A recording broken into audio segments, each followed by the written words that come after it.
Hi guys, my name is Olga Luzon and I'm a clinical psychologist and senior lecturer at the Doctorate in Clinical Psychology course here at Royal Holloway University. I heard you guys are in the midst of preparing for exam periods, and we just thought maybe we'll give you a few hints and ideas and suggestions as to how to manage stress during this period. The first advice doesn't actually come from me, it comes from my mum, which is study.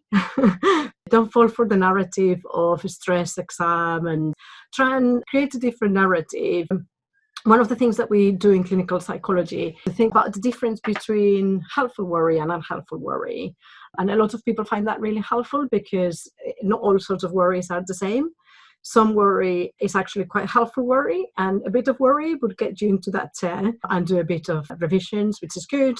But unhelpful worry, the worry that is there all the time, that gets in the way of you concentrating on thinking, on reflecting, on preparing, on coming up with a problem-solving approach to a difficulty, it is not helpful worry. Being mindful of this and being able to think to yourself, is this helpful or unhelpful worry, would be the first step. And if it's unhelpful worry, then I guess the question is what you do with it.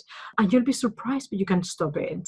So the main thing is to, when you recognize it's an unhelpful worry, that you've got into worry patterns, then do everything that is possible to distract yourself, to not engage with it, to ask yourself, what am I worrying about? Is there anything I could do about it? Yes or no? Is there anything I could do about it now?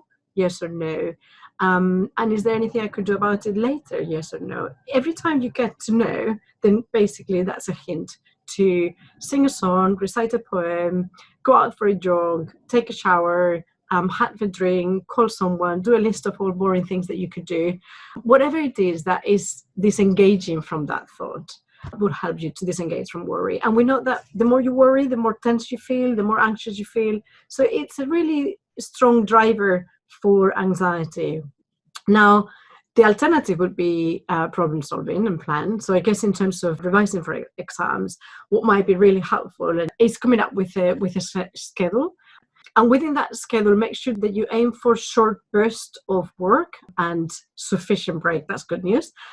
Take as many breaks as possible and as needed. Maybe away from the computer if you've been working on the computers. The other thing that comes to mind is reward yourself. Again, good news. Make sure that when you've managed to finish a chapter, achieve the goals or the aims that you had for the day or for the week, that you reward yourself. The other thing to say is make yourself a nice environment. It makes a huge difference. If you can come up with natural plants, herbs, or even motivational quotes around, and then all the other basic things that we would be, are you eating healthily? Are you exercising regularly? Are you sleeping sufficiently? And it's really important. Drinking water, again, this is something that is often forgotten. And then socialize. Socialize is huge, whether it's with your peers, just anyone, anything that might get your head out of it. So that's sort of just a few ideas and things to take into consideration. With regards to anxiety, again, the driver for anxiety is that we identify a threat. So increasing the sense of coping is important to manage anxiety.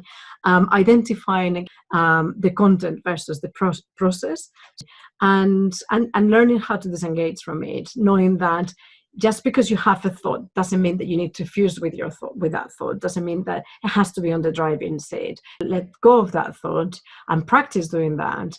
Those are some ideas that I wanted to share with you, and there is a whole range of national organizations and local organizations that are set out to help people who are suffering from anxiety or low moods or other type of mental health difficulties, and also within the universities.